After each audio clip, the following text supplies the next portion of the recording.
Guys बताया जा रहा है कि यूनेस्को की क्रिएटिव सिटीज नेटवर्क के अंदर श्रीनगर सिटी जो है वो शामिल कर दी गई है। तो ये वाला फैक्ट ध्यान में रखिएगा कि यूनेस्को की क्रिएटिव सिटी नेटवर्क के अंदर श्रीनगर हमें देखने को मिल रही है। इसके साथ 49 और सिटीज जो है वो पार्ट बन गई है इसका।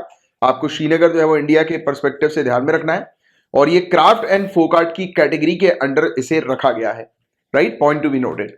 और श्रीनगर को जो शामिल किया गया है इस क्रिएटिव सिटी नेटवर्क के अंदर आर्ट्स और क्राफ्ट के लिए, तो इससे क्लियरली हमें देखने को मिल रहा है कि श्रीनगर में जो हैंडीक्राफ्ट्स बनते हैं उनको एक ग्लोबल स्टेज मिल गया है। यानी कि श्रीनगर के हैंडीक्राफ्ट जो है वो इस चीज से अब वर्ल्ड फेमस जो है वो हो चुके हैं।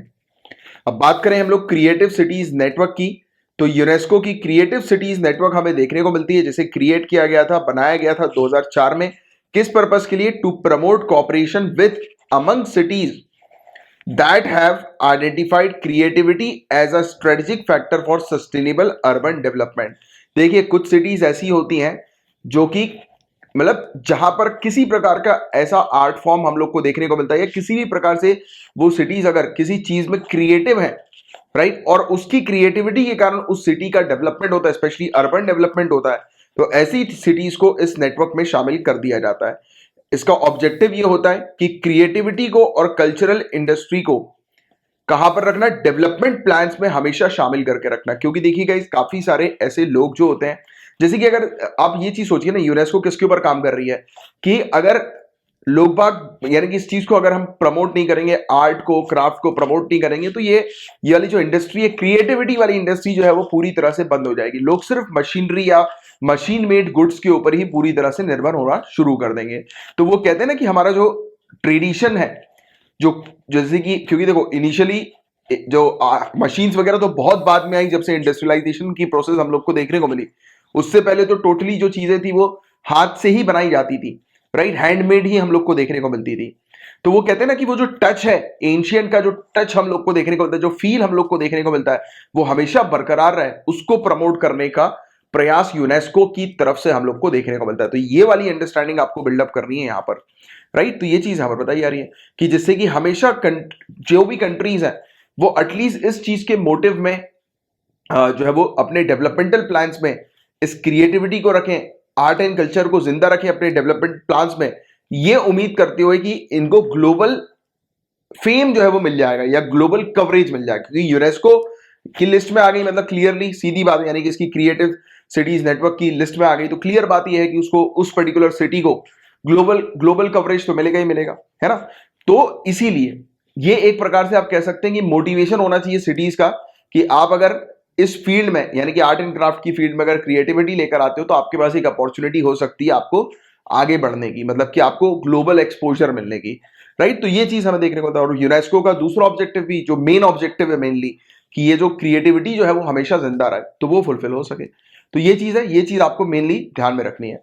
और इस नेटवर्क के अंदर अलग अलग फील्ड कवर है, जैसे कि अभी तो हमें क्राफ्ट्स एंड फोक आर्ट्स की फील्ड के अंदर श्रीनगर जो है वो शामिल हुई है। इसके अलावा मीडिया आर्ट्स की फील्ड है, फिल्म की है, डिजाइन की है, गैस्ट्रोनॉमी, लिटरेचर और म्यूजिक की फील्ड हम लोग को अलग अलग देखने को मिलती है। इस नेटवर्क को ज्वाइन करते ही सिटीज होती हैं वो कमिट कर देती हैं कि वो बेस्ट प्रैक्टिसेस शेयर करेंगी, राइट, पार्टनरशिप डेवलप करेंगी जिसके अंदर पब्लिक और प्राइवेट सेक्टर्स इन्वॉल्व होंगे as well as civil societies involve होगी। किस चीज के लिए ये पार्टनरशिप करेंगे, इन्वॉल्वमेंट करेंगे? कि ये मजबूत बनाएंगे किस चीज को? क्रिएशन, प्रोडक्शन, डिस्ट्रीब्यूशन एंड डेसिमिनेशन को। कौन सी? किस चीज के? कल्चरल एक्टिविटीज, गुड्स और सर्विसेज के। मतलब मेनली यहां पर ट्रेडिशन और कल्चर के ऊपर मेनली स्ट्रेस दिया जाता है। फिर यहां पर डेवलप किया जाएगा हब्स। किस तरीके के हब को? क्रिएटिविटी और इनोवेशन के हब को, कि क्रिएटिविटी बरकरार रहे, लोग जो है वो मशीन के आने के बाद पूरी तरह से मशीन मेड चीजों में निर्भर ना हो, अपनी क्रिएटिविटी, अपना इनोवेटिव माइंड जो है वो हमेशा एक्टिव रखें, राइट। नई नई चीजों का इनोवेशन लगातार जो है वो होता रहे, राइट। अपॉर्चुनिटीज ब्रॉड की जाए, किन के लिए? क्रिएटर्स के लिए, प्रोफेशनल्स के लिए, कल्चरल सेक्टर के अंदर। तो ये सब चीजें जो है वो एक सिटीज को फिर फॉलो करनी होती है, राइट। और इवन इस लिस्ट में आने के लिए भी सिटीज को डेवलपमेंटल प्लान्स के अंदर ये सब चीजें रखनी होती है, जैसे कि सिटीज जो है वो इस यूनेस्को की इस लिस्ट के अंदर जो है वो आ सके, इस सिटीज के नेटवर्क के अंदर जो है वो आ सके, राइट। इसके अलावा improve access to and participation in cultural life, कि कल्चरल लाइफ में हमेशा लोगों का एक्सेस बरकरार रहे, कि लोग जो है वो जैसे कि कल्चरल प्रोडक्ट्स वगैरह हो गए, राइट, कुछ नई इनोवेटिव चीज जो कल्चर से जुड़ी हो, राइट, ट्रेडिशन से जुड़ी हो, तो उससे रिलेटेड लोग जो है वो क्रिएट करें, बनाएं, राइट। और स्पेशली किन में, जो मार्जिनलाइज जो सेक्शन है हमारा, पिछड़ा वर्ग जो हम लोग को देखने को मिलता है, राइट। वल्नरेबल ग्रुप्स जो है, कमजोर ग्रुप्स हम लोग को और इंडिविजुअल जो हम लोग को देखने को मिलता है, तो वो हमेशा उनको भी जो है वो इस क्रिएटिविटी में एक्सेस मिल सके, तो इस चीज को भी ध्यान में रखना है। पूरी तरह से कल्चर और क्रिएटिविटी को इंटीग्रेट करो, मिलाओ, किसमें, सस्टेनेबल डेवलपमेंटल प्लान्स में, राइट। तो ये सब ऑब्जेक्टिव हम लोग को देखने को मिलते हैं जो कि करने होते हैं। और as of November 2019 there are 5 Indian cities, यानी कि नवंबर 2019 में 5 इंडियन सिटीज हमें देखने को मिली थी जो कि यूनेस्को की क्रिएटिव सिटीज नेटवर्क में शामिल हुई हैं। देखिए 2015 में जयपुर को शामिल किया गया क्राफ्ट्स एंड फोक आर्ट के अंदर, और अभी श्रीनगर भी जो है वो क्राफ्ट्स एंड फोक आर्ट के अंदर ही शामिल हुई है। वाराणसी की बात करें तो ये music, creativity city of music हमें देखने को मिली है। देखो कई बार क्या होता है, चूज द करेक्ट पेयर या मैच द फॉलोइंग वाले क्वेश्चंस आते हैं, उसमें डायरेक्टली इस प्रकार की चीज पूछी जाती है कि ये फलाना सिटी जो है वो किस कैटेगरी के अंदर मतलब शामिल है यूनेस्को की यूसीसीएन में, राइट। तो ये चीज आपको ध्यान में रखना है। जयपुर को क्राफ्ट्स एंड फोक आर्ट से आपको रिलेट करना है, वाराणसी को म्यूजिक से, चेन्नई की बात करें इसको भी म्यूजिक से, इसको 2017 में मिला था। मुंबई तो आप जानते हैं, याद रखने की भी जरूरत नहीं, फिल्म, और इसको भी लेटेस्ट मिला है। और हैदराबाद की बात करें गैस्ट्रोनॉमी, अब ये गैस्ट्रोनॉमी क्या होता है गाइस, इस सिंपल शब्द में जो व्यंजन, खाने पीने की जो चीज हम लोग को देखने को मिलती है, तो उसकी साइंस को हम लोग गैस्ट्रोनॉमी जो है वो कहते हैं। तो ये था पूरा टॉपिक। मैं उम्मीद करता हूं कि बहुत अच्छे से ये टॉपिक आपको क्लियर हो गया होगा। अब देखिए जीका वायरस की बात करें, again a very important topic guys, बहुत ध्यान से सुनिएगा, पूरी चीज डिटेल में इस वायरस से रिलेटेड हम लोग बात करेंगे। तो बताया जा रहा है कि अभी जीका वायरस के केसेस हम लोग को उत्तर प्रदेश में देखने को मिल रहे हैं, बढ़ रहे हैं। डॉक्टर ने एडवाइस किया है कि people should avoid all non essential travel to areas reporting cases. तो डॉक्टर ने कहा कि भाई ऐसी जगहों पर मत जाओ, ट्रैवल मत करो जहां पर जीका वायरस के केसेस बढ़ गए हैं। और करेंटली क्लोज टू 90%, लगभग 90% के आसपास, जिसमें 17 बच्चे हैं, ये जीका वायरस पॉजिटिव जो है वो आए हैं उत्तर प्रदेश के अंदर। तो ये चीज यहां पर बताई जा रही है। और अभी चिंता वाली बात यह है कि एक इंफॉर्मेशन रिलीज करी है वर्ल्ड हेल्थ ऑर्गेनाइजेशन ने। इंफॉर्मेशन के अकॉर्डिंग ये चीज बताई जा रही है कि majority of those infected with Zika virus disease, यानी कि ज्यादातर लोग जो इस बीमारी से इन्फेक्ट हुए हैं, ईदर रिमेन एसिम्टोमेटिक, एसिम्टोमेटिक का मतलब उनमें कोई भी सिम्टम्स नहीं दिखाई दिए गए हैं कि उनको ये बीमारी, देखो क्या होता है, लेट्स से कि अगर किसी व्यक्ति को बुखार आता है, उसको खांसी सर्दी होती है, तब कंटिन्यूअस बुखार उसका आ रहा है, उतर नहीं रहा है, राइट, कुछ दिनों के बाद भी, तब हमें क्या देखने को मिलता है कि ये बुखार, खांसी, सर्दी, ये सब कुछ सिम्टम्स है। फिर लोग जाते हैं सिम्टम्स को डॉक्टर को बताते हैं, फिर डॉक्टर सिम्टम को देखकर पहले तो कुछ दवाई देते हैं और कुछ टेस्ट फिर लिख देते हैं, ब्लड टेस्ट वगैरह, राइट। तो बट कई बार क्या होता है कि कुछ ऐसे सिम्टम्स सामने वाले व्यक्ति को आते ही नहीं है, तो डॉक्टर भी डायग्नोस टाइम पर नहीं कर पाते कि सामने वाले को जीका वायरस है या नहीं है, राइट। तो ये बड़ी एक दिक्कत हम लोग को देखने को मिलती है। और एसिम्टोमेटिक केस अभी एट प्रेजेंट 80% तक, मतलब 10 लोग को हुआ है तो मान के चलो 8 लोगों को मतलब जीका वायरस शो नहीं कर रहा है, उनको ऑलरेडी है। तो ये बड़ी समस्या वाली जो है वो बात है। या फिर अगर शो भी कर रहा है तो बहुत ही कम सिम्टम्स जो है वो दिख रहे हैं, जैसे कि बुखार आना, बॉडी में रैशेज होना, कंजक्टिवाइटिस जो आंखों में होता है, राइट, फिर बॉडी एक होना, बॉडी में दर्द होना, जॉइंट पेन्स होना। तो ये सब कुछ सिम्टम्स जो है वो बस शॉर्ट सिम्टम्स या बहुत कम समय के लिए माइल्ड सिम्टम्स जो है वो दिखाई दे रहे हैं। तो ये चिंता वाली बात जो है वो बताई जा रही है। अब बात करें जीका वायरस की, तो जीका वायरस जो है गाइस ये ट्रांसमिट होती है इन्फेक्टेड मॉस्किटो के काटने से, यानी जो मॉस्किटो मच्छर वगैरह जो हम लोग को देखने को मिलता है, स्पेशली एडीज जीनस का मच्छर, मेनली एडीज इजिप्टी। तो आपको ये एडीज इजिप्टी याद रखना है। और एडीज मॉस्किटो जो होते हैं गाइस, ये डेंगू, चिकनगुनिया और येलो फीवर को फैलाने के लिए भी रिस्पॉन्सिबल होते हैं। Point to be noted. ये वायरस पहली बार कहां पर आइडेंटिफाई किया गया था? युगांडा के अंदर 1947 में एक बंदर में ये वायरस आइडेंटिफाई किया गया था। इसके ट्रांसमिशन की बात करें गाइस, तो मॉस्किटोज के अलावा जो इन्फेक्टेड पर्सन जो होता है वो भी ये वायरस जो है वो फैला सकता है। जैसे कि कोरोना वायरस के केस में आप जानते ही हैं कि किस प्रकार से एक इन्फेक्टेड पर्सन के थ्रू वायरस फैलता है। तो याद रखिएगा, ये कम्युनिकेबल डिजीज हम लोग को जीका वायरस देखने को मिलती है। और जीका वायरस जो है वो इवन स्प्रेड होता है प्रेग्नेंट वुमेन से उसके फीटस तक, यानी कि अभी जो बेबी पूरी तरह से बॉर्न भी नहीं हुआ, उसका बर्थ भी नहीं हुआ है, तो उस तक भी पहुंच सकता है। मतलब प्रेग्नेंट महिला से उसकी बेबी तक जो है वो ये ट्रांसफर हो सकता है जीका वायरस। सेक्सुअल कॉन्टेक्ट के थ्रू ट्रांसफर हो सकता है। अगर ब्लड का ट्रांसफ्यूजन हो, यानी कि एक व्यक्ति का ब्लड चढ़ाया जा रहा है जिसको जीका वायरस है, तो जिसमें वो ब्लड चढ़ रहा है तो उसको भी जो है वो जीका वायरस इस माध्यम से हो सकता है, या ब्लड प्रोडक्ट के थ्रू हो सकता है, राइट। या फिर ऑर्गन ट्रांसप्लांटेशन के समय पर भी इसका ट्रांसमिशन हो सकता है। इसके सिम्टम्स की बात करेंगे तो फीवर है, बुखार आना, रैशेज होना, कंजक्टिवाइटिस, मसल जॉइंट पेन हो गया, मेलीज हो गया, राइट, और हेडेक हो गया। और मलीज की बात करेंगे तो ये कुछ है नहीं, मतलब कि जब इंसान को अजीब सा लगने लगता है, घबराहट लगने लगती है, घुटन होने लगती है, तो उस चीज को वो वाली ये कंडीशन हमें देखने को मिलती है। और लगभग बताया जाता है कि ये सब सिम्टम्स जो होते हैं वो 2 से 7 दिन तक रहते हैं। और ज्यादातर इन्फेक्टेड जो पर्सन होते हैं उनको कोई भी सिम्टम्स नहीं होते, यानी कि वो एसिम्टोमेटिक हम लोग को देखने को मिलते हैं। और जीका वायरस का इन्फेक्शन जो होता है गाइस वो प्रेगनेंसी के दौरान, ये वही छोटे बच्चों जो न्यूबॉर्न बेबी जो होते हैं उनको भी जो है वो हो जाता है।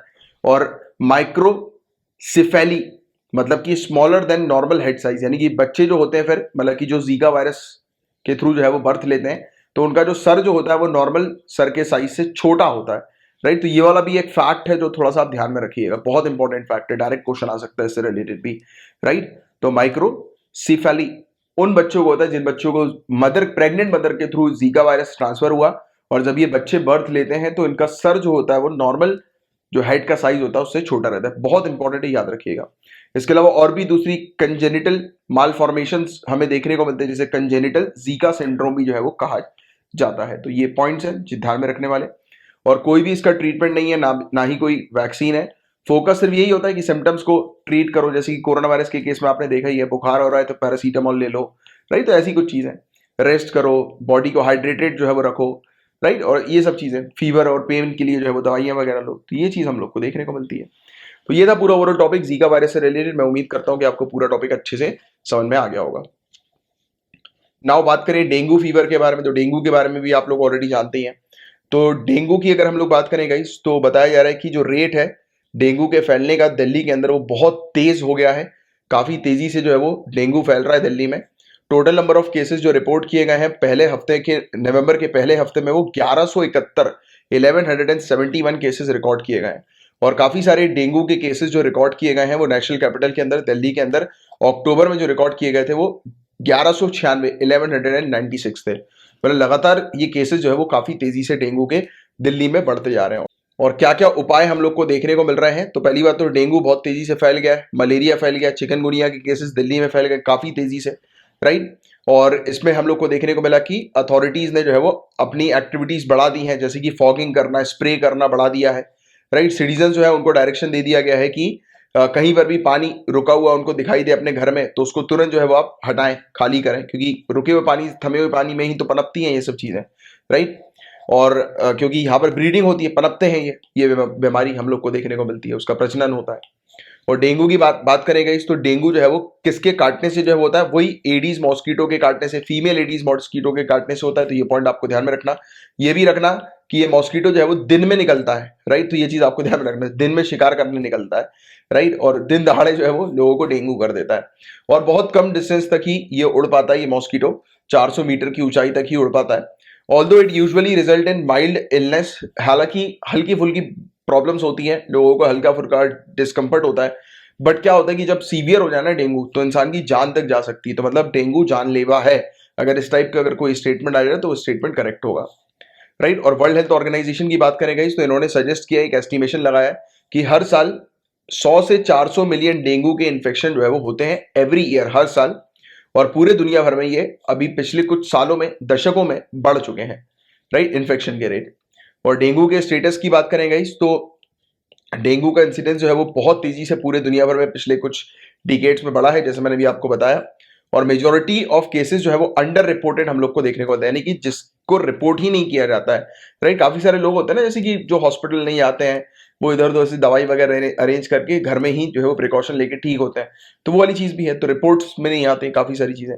WHO ने एस्टिमेट लगाया कि 39 करोड़ डेंगू वायरस का इन्फेक्शन हर साल जो है वो होता है, जिनमें से 9.6 करोड़ में बस मात्र सिम्टम्स दिखाई देते हैं। यानी कि 39 में से आप मान के चलो कि 9, 9.5 करोड़ लोग ही जो है उनको उनमें सिम्टम्स दिखाई देंगे, बाकी में नहीं दिखाई देते हैं सिम्टम्स। तो ये बड़ी दिक्कत है, राइट। और इंडिया के अंदर 1 लाख डेंगू से भी ज्यादा केसेस 2018 में रिकॉर्ड किए गए थे, और 1.5 लाख केसेस 2019 में रिकॉर्ड किए गए हैं। और ये national vector borne disease control program के अकॉर्डिंग ये डेटा जो है वो, आंकड़ा जो है वो सामने आया है। और डेंगू को जो है वो किस प्रकार से कंट्रोल जो है वो किया जा रहा है, तो रिसेंटली रिसर्चर जो है वर्ल्ड मॉस्किटो प्रोग्राम के, इन्होंने मॉस्किटोस का उपयोग किया, मॉस्किटोस इन्फेक्टेड विद वॉल्बैचिया बैक्टीरिया। देखो मॉस्किटो को एक बैक्टीरिया से इन्फेक्ट करवाया, देखो बहुत ध्यान सुनो इस रिसर्च को। जो मॉस्किटो एडीज मॉस्किटो, इन्होंने उसको इन्फेक्ट कर दिया एक और बैक्टीरिया से जिसका नाम है वोल्बैचिया। राइट, बैक्टीरिया, और सक्सेसफुली डेंगू को इंडोनेशिया में कंट्रोल किया गया। बहुत ज्यादा इंपॉर्टेंट है, बहुत अच्छे से ये चीज आपको ध्यान में रखनी है, बहुत अच्छे से ये चीज ध्यान में रखनी है।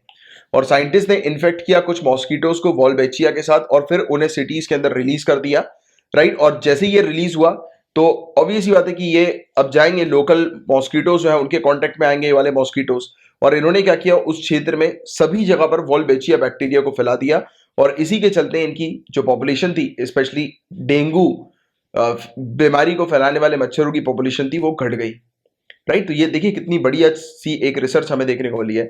मतलब मच्छर ने इंसान को इन्फेक्ट किया तो इंसान ने रिसर्च लाके मच्छर को इन्फेक्ट कर दिया एक दूसरे बैक्टीरिया से, राइट, तोड़ निकाल दिया उसका। At the end of 27 months, 27 महीनों के आखिरी में रिसर्चर्स ने पाया कि डेंगू के इंसिडेंस जो है वो 77% कम हो गए उन एरियाज में जहां पर इन्होंने मच्छरों में ये वोल्बेचिया इन्फेक्टेड मॉस्किटो जो है वो पहुंचवाए थे। मतलब कि पहले मॉस्किटो को पकड़ा, उसको इन्फेक्ट किया बैक्टीरिया से, फिर उसको छोड़ दिया, जैसे कि वो दूसरे भी जो मॉस्किटोज हैं उसी के भाई बहन दोस्त यार गर्लफ्रेंड बॉयफ्रेंड, तो उनको इन्फेक्ट करवा रहे, राइट। तो ये चीज हम लोग को देखने को मिली है, राइट। और dengue mosquitoes can't breed once the temperature fall below 16 degree. तो ये वाला पॉइंट भी बहुत इंपॉर्टेंट है, आपको ध्यान में रखना है। मतलब सीधी सीधी बात है ये है कि सर्दियों में जो है वो डेंगू नहीं होगा, सर्दियों में डेंगू के केसेस कम हो जाएंगे, गर्मियों में ये ज्यादा बढ़ता है क्योंकि ये पनपते हैं थोड़े से हाई टेम्परेचर में। तो ये था पूरा ओवरऑल टॉपिक। मैं उम्मीद करता हूं कि आपको अच्छे से ये टॉपिक जो है वो समझ में आ गया होगा। अब गाइस हम लोग बात करेंगे कंपटीशन कमीशन ऑफ इंडिया के बारे में। तो फेयर ट्रेड रेगुलेटर है कंपटीशन कमीशन ऑफ इंडिया, यानी कि आसान और सिंपल शब्दों में मैं आपको समझाऊं, हालांकि डिटेल में हम लोग इसके बारे में बात करेंगे। तो सिंपल शब्दों में यह है कि मार्केट के अंदर सभी चीज जो है, यानी कि जितना भी ट्रेड वगैरह जो है वो फेयर चले, राइट। यानी कि किसी भी प्रकार का, जैसे ट्रेडर्स जो है वो किसी प्रकार की मनमानी ना चलाए जिसके कारण से कंज्यूमर को जो है वो नुकसान हो किसी भी तरीके का। जैसे एग्जांपल के तौर पर, जैसे कि एक मार्केट है, ये एग्जांपल मैं हर बार जो है वो देता हूँ, चलो अभी अभी competition commission of India exactly है क्या, तो इस एग्जांपल के थ्रू पूरा समझ लो, फिर अपन आगे की बात करेंगे। जैसे कि फॉर एग्जांपल एक मार्केट है, एक व्यक्ति ने एक बड़ी सी जो है वो साड़ी की दुकान लगाई, साड़ी की दुकान की बात करते हैं, एक बड़ी सी साड़ी की दुकान इसने लगाई। अब ये गुंडा व्यक्ति है जिसने दुकान जो है वो यहाँ पर डाली। अब यहाँ पर आप जानते हैं कोई भी व्यक्ति किसी प्रकार का ट्रेड कर सकता है, तो आसपास जितनी भी साड़ी की दुकान थी उसने धमकी देकर इन साड़ी की दुकानों को बंद करवा दिया। मतलब इसने क्या किया, इसने बोला कि इस मार्केट पर सिर्फ इसी की मोनोपोली चलेगी, और दूसरा जो मार्केट है वो यहाँ से 20 25 30 किलोमीटर दूर है, या 50 किलोमीटर दूर ले लो चलो, और बेहतर तरीके से समझने के लिए।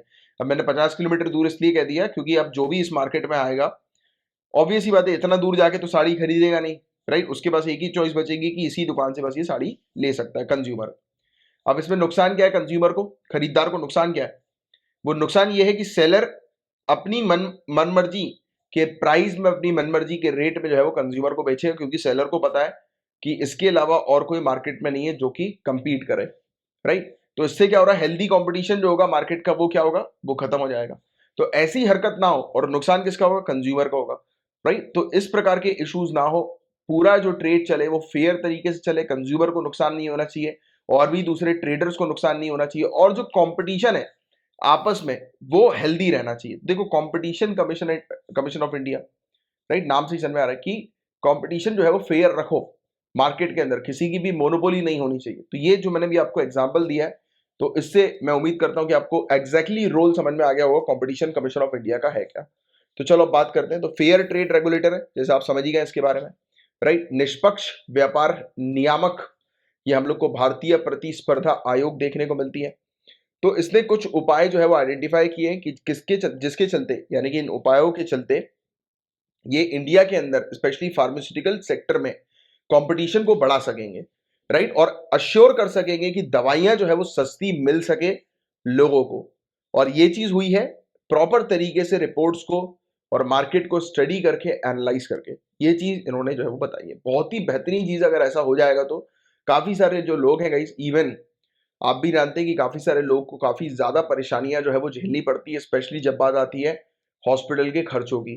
तो कई बार लोग जो है वो खर्चों को देखकर प्रॉपर इलाज नहीं करवाते हैं, प्रॉपर ट्रीटमेंट नहीं लेते, एंड ऑब्वियस ही बात है कि उसके कारण से उनकी जान तक जो है वो चली जाती है। तो ये चीज अगर हो जाएगी कि सस्ते रेट पे मेडिसिन मिलना शुरू हो जाएंगी, राइट, तो बहुत ही बढ़िया चीज हो जाएगी। वैसे भी आप जानते हैं कि सरकार की वेरियस पॉलिसी है, हम लोग को देखने को मिलता है कि जन आरोग्य केंद्र जो हम लोग को देखने को मिलता है, राइट। तो उसके माध्यम से सरकार ऑलरेडी जेनरिक मेडिसिन जो है वो पब्लिक को प्रोवाइड करा रही है। इसके अलावा भी काफी सारे इनिशिएटिव सरकार के हमें देखने को मिल रहे हैं, जिसमें सरकार कम रेट पे कोशिश करती है कि जनता को अफोर्डेबल ट्रीटमेंट जो है वो मिल सके, है ना। तो ये चीज हमें देखने को मिल रही है। और इसकी आवश्यकता क्या है, तो स्टडी जो है वो हमें देखने को मिली थी, जिसने देखा कि किस प्रकार से इफेक्टिव कंज्यूमर के चॉइसेस की कमी होती है। अब देखो, मार्केट में अगर दवाइयों की बात करें, अगर एक फलाना बीमारी को खत्म करने के लिए सिर्फ अगर एक ही दवाई दवाई मार्केट में अवेलेबल है, तो ऑब्वियस ही बात है उसकी कॉस्ट तो हाई रहेगी ही रहेगी, क्योंकि उसका कोई कंपटीशन है नहीं। और अगर कंपटीशन होगा तो फिर वो अपने कॉस्ट को, अपने प्राइस को जो है वो गिराएगा। गेटिंग माई पॉइंट और नॉट। तो ये चीज हमें देखने को होती है। और currently it appears that when it comes to medicine, और जब बात आती है मेडिसिन की, तो competition is primarily on the basis of brand and not prices. ये बात भी है, ये बात भी है क्लियरली, क्योंकि लोग को नहीं पता जेनरिक मेडिसिन एक्चुअली में होती क्या है, स्पेशली आम जनता। अब देखो यार, मेरी बात को समझो, आम जनता भी छोड़ देते हैं, पढ़े लिखे लोग की भी अगर हम लोग बात करें, ये जाते हैं डॉक्टर के पास, और डॉक्टर जो ब्रांड की दवाई लिख देता है, और अगर ये मेडिकल गए और उस ब्रांड की दवाई मेडिकल पे नहीं मिली, और मेडिकल वाला बोल रहा है कि सर ये 500 रुपए की दवाई है, मेरे पास इसका एक ऑल्टरनेटिव है 300 रुपए का, क्या मैं वो दे दूं? तो लोग बोलते हैं नहीं, हमें तो ये ही चाहिए, क्योंकि वो डॉक्टर ने लिखी है। राइट। तो ये वाली भी एक चीज हम लोग को देखने को मिलती है, राइट, कि वो ब्रांड के ऊपर पूरा गेम जो है वो चला जाता है। राइट। और फिर उसके आपको, ये बात सच है, बट आपको बता दें कि इसके पीछे भी बहुत बड़ा कमीशन का गेम होता है। कई बार आपने शायद नोटिस किया होगा कि आप जब भी किसी डॉक्टर को दिखाने क्लिनिक वगैरह पे गए होंगे, आप या फिर आपके कोई फ्रेंड गए होंगे, मतलब आप उनके साथ गए होंगे, या किसी के भी साथ अगर आप गए होंगे, या आप अपने खुद के लिए गए होंगे, तो आपने देखा होगा क्लिनिक में स्पेशली जब बंद होने वाला होता है क्लिनिक, तो उस समय काफी सारे लोग ब्लैक कलर का या ब्राउन कलर का एक बढ़िया सा ब्रीफकेस जो है वो अपने साथ लेकर बैठे रहते हैं, बैग लेकर बैठे रहते हैं, और बिल्कुल हेल्दी होते हैं। तो ये वो लोग होते हैं जो डॉक्टर के पास जाकर जो है वो डील करते हैं कि आप हमारी ये इस फलाना ब्रांड की मेडिसिन जो है वो आप बेचिए। अब बेचिए नहीं, मतलब प्रिस्क्राइब करिए। राइट। फिर पता है, काफी सारे, ये बोलना मतलब सही नहीं है, बट ये फैक्ट है, ये बिल्कुल क्लियरली प्रॉपर फैक्ट है। इससे आप लोग भी वाकिफ हैं और आप लोग भी रिलेट करेंगे कि कमीशन जाता है कैसा, फॉरेन ट्रिप जाती है। कई बार ऑफर किया जाता है कि सर हम आपको फॉरेन ट्रिप जो है वो देंगे, आप अगर इसको जो है वो शुरू कर देते हैं तो, और ये टारगेट हमारा अचीव हो जाए आपकी तरफ से, तो आपको फॉरेन ट्रिप जो है वो दी जाएगी। राइट। बहुत बहुत मैं बता रहा हूँ ना यार, गाड़ियां मिल जाती है, फॉरेन ट्रिप मिल जाती, तमाम प्रकार के ऑफर्स जो है वो मिल जाते हैं। बट हाँ, काफी सारे डॉक्टर एक्सेप्ट करते हैं, काफी नहीं करते हैं। राइट। बट आप जान ही रहे हैं कि आज की डेट में हर एक इंसान को जो है वो आगे बढ़ना है शॉर्टकट के थ्रू, जल्दी पैसा कमा कर। और दूसरी बात देखो यार, अगर दूसरे एंगल से समझे, तो आज की डेट में मेडिकल की पढ़ाई आप खुद जानते हो यार कितनी ज्यादा महंगी है। अब एक व्यक्ति इतना पैसा लगाया, 25 लाख, 1 करोड़ रुपए, 25 लाख से 1 करोड़ तक नॉर्मली अगर लगाएगा अपनी मेडिकल की प्रिपरेशन में, तो वापस तो उसको अपने इन्वेस्टमेंट को निकालना ही है ना यार, प्रॉफिट तो अल्टीमेटली उसको करना ही है। तब यहाँ पर आती है दिक्कतें। बट हाँ, रही बात अगर वो मेरिट होल्डर है, तो सरकारी कॉलेज उसको मिल जाएगा, और सरकारी कॉलेज जो होता है वो सस्ता होता है ना, मेडिकल का अगर हम बात करें, या किसी का भी, वैसे सरकारी कॉलेज सस्ती होते हैं। तो इसलिए अगर जो लोग मेरिट में जाते हैं उनको मेडिकल कॉलेज मिल जाता है, कम पैसा देना पड़ता है। जो मेरिट में नहीं होते अधिकतर लोग, 25 लाख से 1 करोड़, 1.5 करोड़, बैंगलोर का एक कॉलेज है 1.5 करोड़ रुपए डोनेशन जो वो मांगता है। तो ये वाली चीज है सिंपल सी। राइट। तो ये चीज हम लोग को देखने को मिलती है कि इस प्रकार से ये भी कोशिश कर रहे हैं, राइट, कि कंज्यूमर को एक इफेक्टिव चॉइस जो है वो मिल सके। और आज की डेट में हम लोग देख रहे हैं कि मेडिसिन की जब बात आती है, तो मार्केट में जो कंपटीशन है वो प्राइस पर नहीं, वो ब्रांड के ऊपर फिर चला जाता है। राइट। एंड स्टडी जो है ये आइडेंटिफाई कर रही है मेजर्स को, मतलब उपायों को, कि कैसे कंपटीशन जो है वो इंक्रीज करें और दवाइयों को जो है वो अफोर्डेबल बनाएं। और इंडियन फार्मा इंडस्ट्री की बात करें गाइस, तो ये इंडियन फार्मा इंडस्ट्री एक इंपॉर्टेंट पोजीशन पर हम लोग को देखने को मिलती है ग्लोबल लेवल पर, ग्लोबल फार्मास्यूटिकल सेक्टर में। और इंडिया जो है वो लार्जेस्ट प्रोवाइडर है जेनरिक ड्रग्स का ग्लोबली। पूरे दुनिया भर में हम लोग जेनरिक ड्रग्स को सबसे ज्यादा मात्रा में प्रोवाइड कराते हैं। तो आप सभी लोग जानते हैं जेनरिक ड्रग्स क्या होता है। एक ब्रांडेड ड्रग्स होता है और दूसरा जेनरिक ड्रग होता है। इन दोनों में कोई भी, मतलब ब्रांडेड ड्रग्स और जेनरिक ड्रग में कोई भी, मतलब आप ये कह सकते हैं कोई डिफरेंस नहीं होता, सेम कंपोनेंट होता है, बट फर्क जो होता है वो ब्रांड का होता है। एग्जाम्पल के तौर पर, जैसे कि आप हैं, मैं हूं, हम लोग अगर जाएंगे रीबॉक के शोरूम पे, प्यूमा के शोरूम पे, फुटलैंड के शोरूम पे, तो ये क्या है, ये बड़े ब्रांड्स हैं, और इससे भी बड़े ब्रांड्स भी बहुत सारे हम लोग को देखने को मिलते हैं। राइट। तो बड़े बड़े ब्रांड्स की अगर हम लोग कपड़े खरीदेंगे या जूते खरीदेंगे, राइट, और एक लोकल ब्रांड के कपड़े खरीदेंगे या जूते खरीदेंगे, तो क्या फर्क है? देखो यार, ऑब्वियस बात है, क्वालिटी का फर्क तो होता ही है। बट मैं अगर सिर्फ बात करूं कि आपको अपने, मतलब जैसे कि आपके पैर जो है वो, जैसे फॉर एग्जांपल आप रोड पे चलो और आपके पैर को चोट ना लगे, तो इसलिए आप एक शूज खरीदना चाहते हो, तो अगर आप वो 500 रुपए की शूज खरीद लो या फिर आप अगर 50,000 का भी शूज खरीद लो, बात एक ही है, वो आपको जो है वो सड़क में कंकड़ ना लगे उससे आपको बचाएगा। तो बात वो ये ना कि आप घड़ी जो है वो 2.5 लाख 4 लाख की खरीदो या फिर घड़ी जो है वो आप 250 रुपए की खरीदो, टाइम तो उतना ही बताएगी। तो मेन वही चीज है। दवाई अगर आप 500 रुपए की खरीदो या 50 रुपए की खरीदो, अगर आपका सर दुख रहा है तो उस सर से दुखना जो है बंद हो जाएगा। दवाई का काम क्या है कि आपने दवाई ले रहे हो क्यों, क्योंकि आपका सर दुख रहा है। 500 किलो या 50 किलो काम वो एक ही करेगी। तो यही फर्क होता है और कुछ नहीं होता। अब आप बोलोगे अरे यार सर, फिर ये इतना महंगा क्यों होता है ब्रांडेड? देखो यार, इतना महंगा इसलिए होता है क्योंकि उसके ऊपर ब्रांड लगा रहता है। आप देखो, आप एक और चीज समझो, अलग तरीके से चीज समझो। ब्रांड की भी मैं आपको अलग तरीके से चीज समझाता हूँ। चलो, अब ये हम लोग मान लेते हैं एक कोई बीमारी है, लेट से कोई कोई भी ऐसी बीमारी ले लो। चलो एड्स की हम लोग बात कर लेते हैं। एक दवाई आ गई जो कि एड्स को जड़ से खत्म कर सकती है। ठीक है, एक दवाई आ गई मार्केट में, न्यू ब्रांड न्यू दवाई, मतलब अभी तक इसका कोई कंपटीशन नहीं है मार्केट में। तो सरकार जो है होती है वो आपके जीएस पेपर 3 में एक्चुअल में ये सब टॉपिक्स हैं। कौन से टॉपिक्स हैं? जैसे आईपीआर, इंटेलेक्चुअल प्रॉपर्टी राइट्स का टॉपिक है, और इस आईपीआर के अंदर ही पेटेंट्स आते हैं। राइट, पेटेंट्स हम लोग को देखने को मिलते हैं, ट्रेडमार्क्स देखने को मिलते हैं, कॉपीराइट देखने को मिलता है। तो सरकार क्या करती है, ऐसी मेडिसिन कंपनीज को जो न्यू मेडिसिन लॉन्च करती हैं, राइट, तो उनको पेटेंट देती है, यानी कि उनको एक सिक्योरिटी देती है कि आपका जो ब्रांड है, आपका जो प्रोडक्ट है, राइट, उसकी कोई भी 20 साल के लिए कॉपी नहीं कर सकता। No one will copy your product for next 20 years. नहीं, ये सरकार जो है वो बोल देती है कि आपको अगले 20 साल तक। अब अगले 20 साल ही क्यों बोलती है सरकार? क्योंकि ऑब्वियस ही बात है यार, बात है मेडिसिन की, राइट।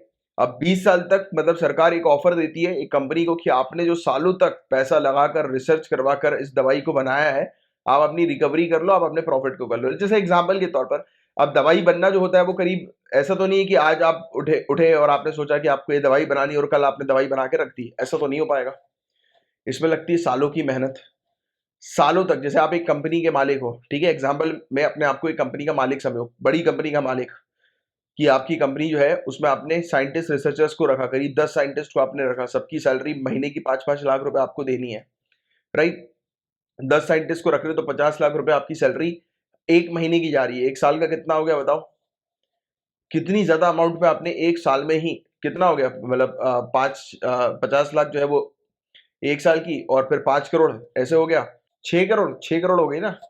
तो 6 करोड़ रुपए आप एक साल में सिर्फ सैलरी दे रहे हो, प्लस वो जितना जो भी प्रोडक्ट पे काम कर रहे हैं, जो भी रिसर्च कर रहे हैं, उसमें अलग नुकसान हो रहा है तो उसमें अलग आपका पैसा, मतलब कुल मिला के मोटे मोटे तौर पर एक साल में आप पूरे खर्चे अगर मिला ले आप आपके स्टाफ के सबके, तो एक साल में जो आप दवाई को बनाने के लिए कितना खर्च कर देते हो? एक 6 करोड़ तो ऐसी सैलरी में निकल गया। मैं मान लेता हूँ कि चलो ठीक है, आपका मैक्सिमम 7-1 करोड़ रुपए खर्च हो रहा है, ठीक है, 7 करोड़ रुपीज। फिर आपने वो फैक्ट्री वगैरह बनाई होगी, उसमें इन्वेस्टमेंट भी तो किया होगा, चलो उसका भी एक अपन रेट ले लेते हैं, राइट। 8 करोड़ पकड़ लो, ठीक है, एक साल का, राइट, कि एक साल आप 8 करोड़ रुपए जो है वो खर्च कर रहे हो अपनी कंपनी के ऊपर, राइट। अब ऐसा तो नहीं है एक साल में दवाई बन जाएगी, दवाई को लग गया लेट से कि 5 साल लग गए, कितने हो गए? 8 करोड़ रुपए एक साल में खर्च कर रहे हो, तो 5 साल में 40 करोड़ रुपए। 40 करोड़ रुपए आपने खर्च किए हैं। फिर जब दवाई सामने बन के आती है, फिर आप उसकी ब्रांडिंग करोगे, लोगों तक, पब्लिक तक जो है वो पहुंचाओगे कि हमारे पास दवाई जो है वो आ चुकी है इसकी, कि जिससे कि अवेयरनेस तो क्रिएट तो पेपर वगैरह के थ्रू हो ही जाएगी, क्योंकि पहली बार जो है ये मेडिसिन जो है वो बनी है, रिलीज हुई है, बट फिर भी आप अलग से उसकी मार्केटिंग करोगे बहुत तगड़ी तरीके से, राइट। तो उसमें जो है वो मान के चलो कि आपने 5-1 करोड़ रुपए जो है और लगा दी, तो 45 करोड़ में ओवरऑल मान लेता हूँ। तो 45 करोड़ रुपए आपने जो है वो खर्च किया हुआ है किसमें? अपनी मेडिसिन को बनाने में। अब 20 साल में सरकार बोलती है कि निकाल लो अपना पैसा जितना निकाल रहे हो, इस बीच कोई और आपकी मेडिसिन को कॉपी नहीं करेगा। और जैसे ही ये 20 ईयर्स खत्म हो जाते हैं, तो दूसरी कंपनी जो आएंगी, जैसे कि आपका एक फ्रेंड आएगा और बोलेगा, जो आपको पसंद नहीं करता है, वो आपका कंटेंट देखेगा। आप दवाई में जानते हो, दवाई में सामने पूरा कंटेंट लिखा रहता है कि क्या है इस दवाई के अंदर। तो उसने उठाया, अपने कुछ साइंटिस्ट को हायर किया और चालू कर दिया बनवाना। उसको कोई रिसर्च नहीं करनी पड़ी, कोई ब्रांडिंग नहीं करनी पड़ी, कोई कुछ नहीं करना पड़ा, राइट। कोई किसी प्रकार की कहीं पर फीस नहीं देनी पड़ी, तुरंत उसने जो है वो मेडिसिन बनवाई और मार्केट में रिलीज कर दी। तो आपका दोस्त जो वो वाली मेडिसिन बनाएगा, that will be called generic medicine. और ये जो होती है, अब ऑब्वियस सी बात है, लागत कम लगेगी तो उस पर खर्च ऑब्वियस बात है सस्ती में बिकेगी। जब लागत ज्यादा लगेगी, जैसे आपने 45 करोड़ रुपए खर्च किए थे, उसको रिकवर करने के लिए आपको मेडिसिन की कॉस्ट भी तो हाई कर रखनी पड़ेगी ना। यही चीज होती है और यही चीज आपको समझनी है। गेटिंग माई पॉइंट और नॉट? तो ये चीज है गाइस, जेनरिक मेडिसिन सस्ती होने की वजह ये हम लोग को देखने को मिलती है। तो हम लोग जो है इंडिया जो है वो लार्जेस्ट प्रोवाइडर है जेनरिक ड्रग का पूरे दुनिया भर में। और इंडिया फार्मास्यूटिकल इंडस्ट्री जो है ये 50% से भी ज्यादा पूरे दुनिया भर की डिमांड जो है वो फुलफिल करती है वेरियस वैक्सीन के मामले में। 40% से भी ज्यादा यूएसए के अंदर जेनरिक डिमांड को हम लोग फुलफिल करते हैं, यानी कि पूरे यूएसए में 40% हमारी जेनरिक मेडिसिन बिकती हैं, ये मान के चलो।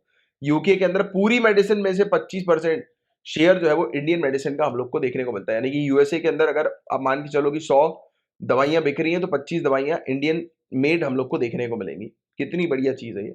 और सोचिए कितना बड़ा मार्केट हम लोग का है ये फार्मास्यूटिकल मार्केट। और आज की डेट में 80% से भी ज्यादा एंटी रेट्रोवायरल ड्रग्स पूरे दुनिया भर में उपयोग में लिया जाता है AIDS, acquired immune deficiency syndrome को कम करने के लिए, रोकने के लिए, राइट। और ये इंडियन फार्मास्यूटिकल्स कंपनी जो है वो सप्लाई करती है एड्स के इस दवाइयों को, एंटी रेट्रोवायरल ड्रग्स को पूरे दुनिया भर में 80% से भी ज्यादा। और इंडियन फार्मास्यूटिकल मार्केट जो है वो पूरे दुनिया भर में तीसरा सबसे बड़ा वॉल्यूम के मामले में है, राइट। विश्व का तीसरा सबसे बड़ा मात्रा के संदर्भ में और 13वां सबसे बड़ा वैल्यू के संदर्भ में, राइट, यानी कि कीमतों के संदर्भ में। और इसने अपने आप को एक ग्लोबल मैन्युफैक्चरिंग और रिसर्च हब के तौर पर एस्टैब्लिश कर लिया है हमारे फार्मास्यूटिकल सेक्टर ने। तो ये वाला पॉइंट आपको ध्यान में रखना है। और इंडिया की बात करेंगे तो मैन्युफैक्चरिंग के मामले में पूरे दुनिया भर में हमारी दवाइयों की जो कीमत है वो सबसे कम है। यूनाइटेड स्टेट्स से भी कम रेट पे हम लोग दवाइयां जो है वो बेचते हैं, राइट। और यूरोप की बात करें, जैसे कि मान लो कि यूरोप में $1 में एक दवाई जो है वो बन रही है, ठीक है, उसकी कॉस्ट प्राइस $1 दवाई की यूरोप के अंदर। तो हमारे यहाँ अगर हम उस दवाई को, सेम दवाई को जो है बनाएंगे तो हमारे यहाँ वो $0.5 में हम बेचने की क्षमता रख सकेंगे, प्रॉफिट अपना निकाल कर, मतलब 50 सेंट्स में हम उस दवाई को बेच देंगे। तो देखिए कितनी बड़ी बात है ये। और चुनौतियां जो है वो क्या क्या हम लोग को देखने को मिल रही है, इस पर हम लोग बात करेंगे। तो डिपेंडेंसी सबसे मेन चीज जो है वो रॉ मटेरियल के मामले में हम लोग डिपेंडेंट है किसके ऊपर, चाइना के ऊपर। और ये रॉ मटेरियल क्या होता है, एक्टिव फार्मास्यूटिकल इंग्रेडिएंट्स। तो इसके बारे में पहले भी मैं आप लोग को पढ़ा चुका हूँ।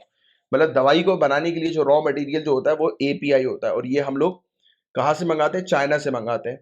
और इंडियन ड्रग मेकर्स जो है वो इंपोर्ट करते हैं 70% लगभग अपनी रिक्वायरमेंट को चाइना से, राइट। तो इसको खत्म करने के लिए भी हालांकि एपीआईज पर हमारा प्रोजेक्ट जो है वो ऑलरेडी शुरू हो चुका है, राइट। और फिर इसके अलावा फेक वर्जन हम लोग को हाई वैल्यू और हाई वॉल्यूम ब्रांड्स का देखने को मिलता है। हमारी काफी सारी ऐसी जो ब्रांडेड कंपनीज होती हैं उनका जो है फेक ब्रांड जो है वो मार्केट में रिलीज हो गया होता है, तो वो बड़ी दिक्कत वाली बात है, राइट। तो ये एक तो मेन जो कंपनी है उसके बिजनेस को भी इफेक्ट करती है, और ऑब्वियस ही बात है कि कंज्यूमर की हेल्थ के लिए बहुत बड़ा खतरा है इस प्रकार के fake medicine, fake brands, right. तो ये चीज हम लोग को देखने को मिल रही है। तो अभी आज की डेट में इंडिया जो है वो क्या कर रही है, सेल्फ रिलायंस, हम लोग आत्मनिर्भर के ऊपर जो है वो फोकस कर रहे हैं। हमारा मिशन भी आत्मनिर्भर mission. Production link incentive scheme हम ऑलरेडी लेकर आ गए एपीआईज को बनाने के लिए, डीआईज के लिए, केएसएम्स के लिए, राइट। और इसके अलावा एक कॉमन वेस्ट मैनेजमेंट भी हम लोग लेकर आ रहे हैं। बल्क ड्रग पार्क की ये पूरा इनिशिएटिव हम लोग को देखने को रहा है। बल्क ड्रग पार्क हम लोग तैयार कर रहे हैं जहां पर एपीआईज तैयार करेंगे, हर प्रकार की दवाइयां वगैरह हम लोग तैयार जो है वो करेंगे कॉमन इंफ्रास्ट्रक्चर फैसिलिटीज के माध्यम से। तो ये चीज हम लोग को देखने को मिल रही है। और ये सब पार्क जो होंगे, बताया जा रहा है कि ये मैन्युफैक्चरिंग कॉस्ट को जो है वो कम कर देंगे। और हमें ऑलरेडी देखने को मिलेगा कि मार्केट के अंदर एक कंपटीशन जो है वो हो जाएगा। और कंपटीशन होने के साथ ही साथ सबसे अच्छा बेनिफिट जो होगा इस हेल्दी कंपटीशन का वो ये होगा कि कंज्यूमर को सस्ते रेट में दवाइयां मिल सकेंगी, राइट। तो ये चीज हमें देखने को मिली है पूरी ओवरऑल। मैं उम्मीद करता हूँ कि ये टॉपिक आपको समझ में आया होगा।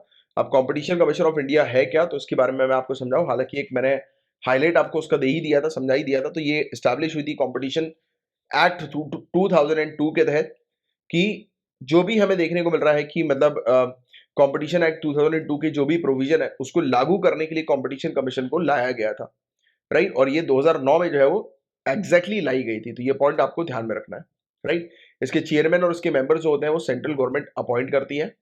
और इस कमीशन के फंक्शंस क्या है तो मैंने आपको ऑलरेडी डिस्कस किया हुआ है, हम लोगों ने, we have already discuss about it, right. तो पहली बात तो कोई भी व्यक्ति अगर ऐसी प्रैक्टिसेस में इन्वॉल्व है जो कि कंपटीशन के ऊपर एडवर्स इफेक्ट डाल रहा हो, राइट, कंपटीशन के ऊपर प्रभाव डाल रहा हो, राइट, तो ऐसी प्रैक्टिस को जो है वो एलिमिनेट करने पर फोकस किया जाता है।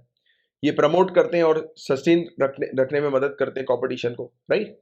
प्रोटेक्ट करते हैं कंज्यूमर के इंटरेस्ट को, इंश्योर करते हैं कि फ्रीडम ऑफ ट्रेड होना चाहिए मार्केट के अंदर, यानी कि हर एक व्यक्ति अपनी चॉइस के अकॉर्डिंग ट्रेड कर सके, राइट, उसके ऊपर किसी का दबाव ना हो, राइट, किसी भी बड़े ट्रेडर का। तो ये सब चीजें हैं। और कमीशन जो है ये अपना ओपिनियन भी देती है कंपटीशन के ऊपर। अगर कोई भी इश्यूज वगैरह जो है वो सामने आते हैं या कोई भी कानून वगैरह जब बनाने की बात आती है, तो ये कंपटीशन भी अपनी राय, अपना विचार जो है वो सामने रखती है और पब्लिक के बीच में अवेयरनेस क्रिएट करती है, राइट? ट्रेनिंग देती है कंपटीशन इश्यूज के लिए, राइट? तो ये सब चीजें हम लोग को देखने को मिलती है इसकी, राइट? और कंपटीशन एक्ट की बात करेंगे, देखो ये मोनोपोलीज आ गया। तो इससे पहले मोनोपोलीज और रेस्ट्रिक्टिव ट्रेड प्रैक्टिसेस एक्ट 1969 हुआ करता था। इस कानून को जो है वो हटाकर कंपटीशन एक्ट 2002 जो है वो लाया गया। और किसके रिकमेंडेशन पे? तो राघवन कमेटी के रिकमेंडेशन पे। तो ये पॉइंट आप थोड़ा सा ध्यान में रखिएगा। एंड कंपटीशन एक्ट 2002 जो है वो उस अमेंड किया गया कंपटीशन अमेंडमेंट एक्ट 2007 से, जो कि प्रोहिबिट करता है, जो कि बैन लगाता है एंटी कॉम्पिटिटिव एग्रीमेंट्स के ऊपर, राइट? और कई बार जैसे कि जो डोमिनेंट पोजीशन पर जो कंपनीज एंटरप्राइजेस हैं, राइट, ये क्या करती हैं, जैसे कि जो टॉप में जो बड़ी बड़ी कंपनीज वगैरह जो होती हैं, वो छोटी कंपनीज को डुबाने के ऊपर काम करती हैं या उनको मार्केट से एग्जिट करने के ऊपर प्रेशर क्रिएट करती हैं, राइट? तो ऐसी चीजें भी जो होती हैं वो इंडियन मार्केट्स के ऊपर और या फिर कंपटीशन मार्केट में एक हेल्दी कंपटीशन के अपोजिट है ऐसी चीजें। तो इनको भी रोकने का प्रयास जो है वो हमें देखने को मिलता है कंपटीशन कमीशन ऑफ इंडिया का होता है।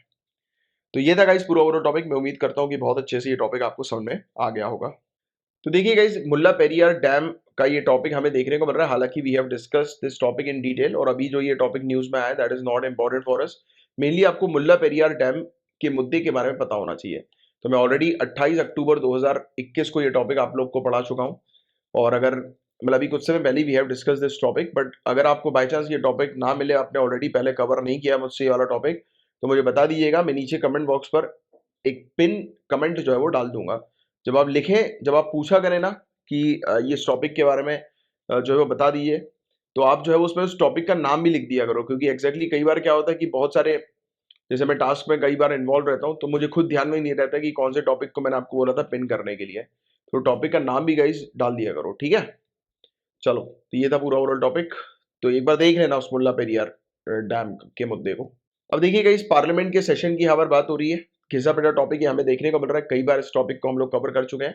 तो आपके लिए एक क्वेश्चन है, बताएं जरा नीचे कमेंट बॉक्स में लिख कर कि हमारे कॉन्स्टिट्यूशन के अंदर क्या सेशंस के बारे में जानकारी दी हुई है क्या, और कितने सेशन के बारे में जानकारी दी हुई है, बताएं जरा नीचे कमेंट बॉक्स में लिखकर। तो देखो यार, पहली बात तो सेशंस के बारे में अगर ऐसा आ जाए कि जानकारी दी हुई है क्या, तो हाँ, दी तो हुई है, राइट? क्योंकि क्लियरली आपको आर्टिकल 85 के अंदर देखने को मिलेगा कि there should not be a gap of more than 6 months between two session of parliament. तो इन्फॉर्मेशन तो दी है ना, ये कहा है कि पार्लियामेंट के दो सेशन के बीच में 6 महीने से ज्यादा का गैप जो है वो नहीं होना चाहिए, अंतराल नहीं होना चाहिए 6 महीने से अधिक, है ना? तो ये मतलब सेशन की बात तो कर रहे हैं, बट एग्जैक्टली कितने सेशन होंगे, कौन से होंगे, इसकी कोई जानकारी नहीं दी है। बट एक डिटेल तो दी है, इंफॉर्मेशन तो दी है सेशन से रिलेटेड कि दो सेशन के बीच में मैक्सिमम 6 महीने का गैप होगा, उससे ज्यादा नहीं होगा, right? Please note that constitution does not specify when और how many days parliament should meet. तो क्लियरली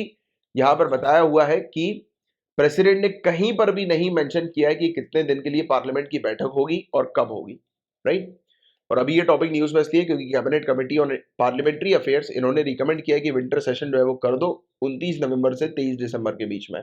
और पिछले साल विंटर सेशन नहीं हो पाया था कोरोना वायरस के चलते, और इवन मॉनसून सेशन और बजट सेशन ये दोनों भी क्या हुए थे, छोटे हो गए थे, राइट? तो ये चीज हम लोग को देखने को मिल रही है। और मैक्सिमम गैप जो होना चाहिए दो सेशन के बीच में पार्लियामेंट का, 6 महीने से ज्यादा नहीं होना चाहिए। और पार्लियामेंट जो है वो एटलीस्ट एक साल में 2 बार तो मिले, इसका मतलब साफ साफ ये है। क्योंकि 6 महीने से ज्यादा नहीं होना चाहिए, इसका मतलब एक साल में 12 महीने होते थे, 2 बार तो डेफिनेटली पक्का है कि पार्लियामेंट की बैठक तो होगी ही होगी, right? And session of parliament is the period between first sitting of house and it's prorogation. तो सेशन का मतलब ये होता है कि जिस दिन पहले दिन हाउस की बैठक होती है और आखिरी दिन, तो ये पूरा जो पीरियड होता है वो सेशन जो है वो कहलाता है। अब सेशन जो है वो कौन शुरू करता है या फिर कौन डिसाइड करता है कि कब सेशन होना है? तो इन प्रैक्टिस जनरली, यानी ये कहीं पर भी नहीं लिखा, बट इन प्रैक्टिस हमें देखने को मिलता है कि cabinet committee on parliamentary affairs जो होती हैं, जिसमें हम लोग को सीनियर मिनिस्टर देखने को मिलते हैं, ये डेट डिसाइड करते हैं पार्लियामेंट की बैठक के। और इस डेट को दे दिया जाता है किसको, ऑनरेबल प्रेसिडेंट को। और फिर ऑनरेबल प्रेसिडेंट अनाउंस करते हैं कि किस दिन बैठक जो है वो होनी है, किसकी, पार्लियामेंट की।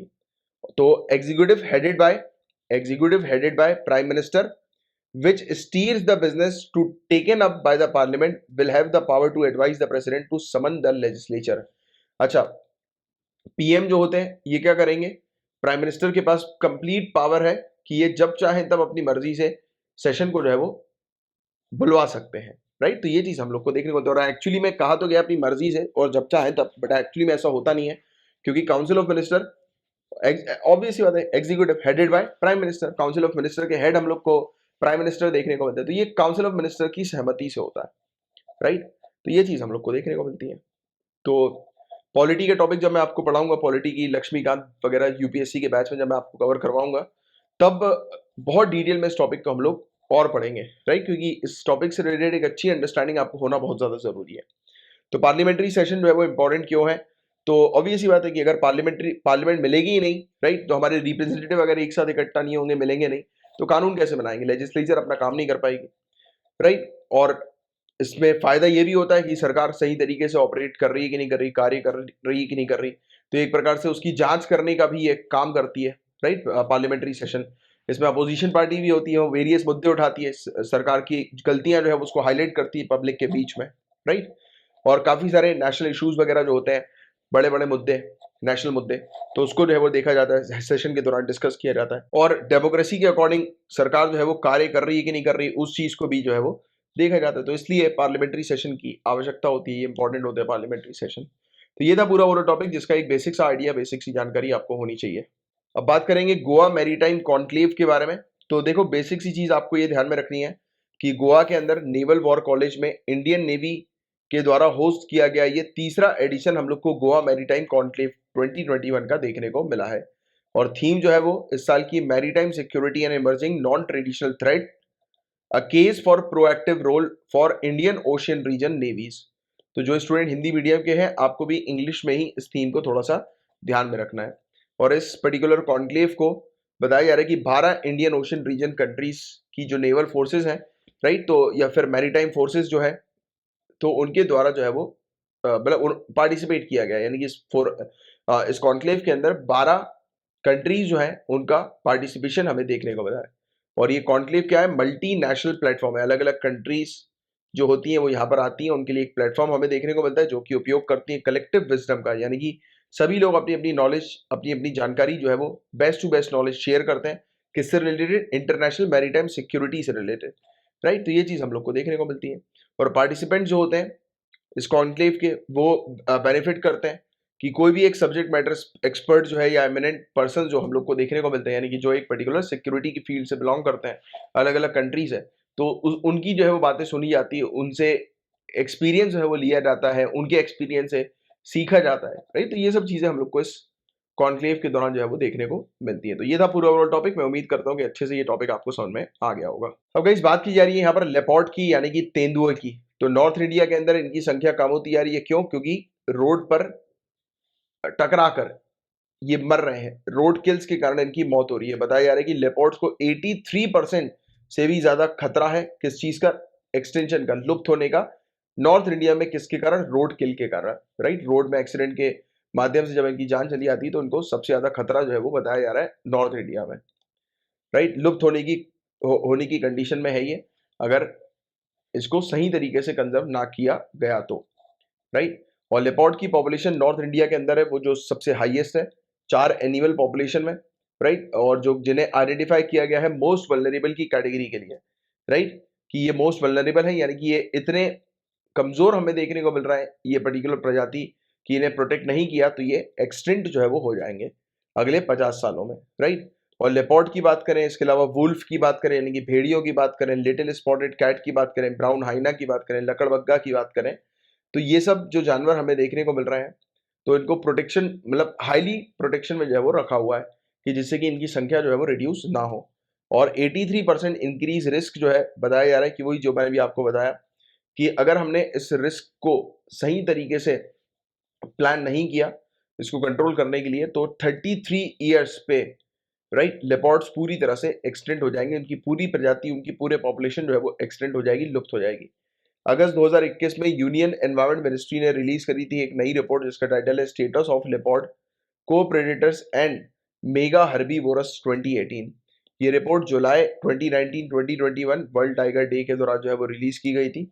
और रिपोर्ट के अकॉर्डिंग ये बताया गया कि इंडिया के अंदर जो ऑफिशियल लेपर्ड्स के जो काउंट्स है, जो नंबर्स हैं, वो 63% बढ़ गए हैं 2014 से 2018 के पीरियड में। और अभी 12,852 लेपर्ड्स जो है वो कंट्री के अंदर 2018 में रिकॉर्ड किए गए थे और 2014 में ये 7,910 थे। यानी कि लेपर्ड्स की संख्या जो है वो बढ़ी है इंडिया के अंदर, और सबसे ज्यादा संख्या बढ़ी है मध्य प्रदेश में, फिर कर्नाटका, फिर महाराष्ट्र।